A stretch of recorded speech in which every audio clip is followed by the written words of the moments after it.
Para sa salitang aral, sa panlaping mag. Mag-aral, nag-aral, nag-aaral, mag-aaral. Mag-aral ka ng mabuti. Gusto ko mag-aral sa Parrotschool, Ikaywa. Nag-aral ako ng wikang Tagalog. Nag-aaral si Omi ng Ingles para sa kanyang estudyante. Mag-aaral ka ba ng pisika? Para sa panlaping in. Aralin, inaral, inaaral, aaralin. Aralin mo ang gramatika ng Tagalog. Inaral niya ang libro na binigay ni Ken. Inaaral ko ang wikang Tagalog sa pamamagitan ng internet. Aaralin ko sa susunod na buwan ang wikang Hapon. Para sa panlaping pag at in.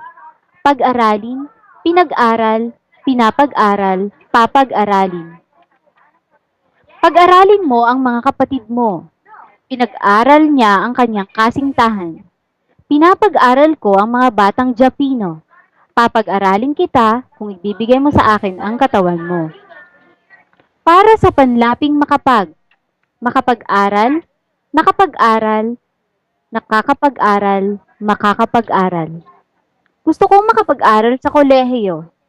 Nakapag-aral ako ng kursong edukasyon. Nakakapag-aral pa rin siya kahit mahirap lang buhay nila.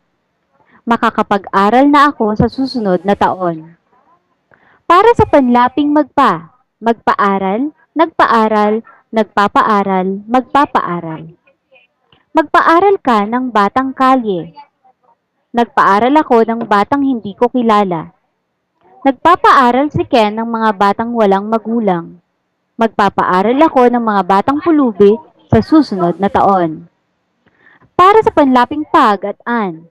Pag-aralan, pinag-aralan, pinag-aaralan, pag-aaralan. Pag-aralan mo ang lahat ng wika. Pinag-aralan ko ang wikang Ingles.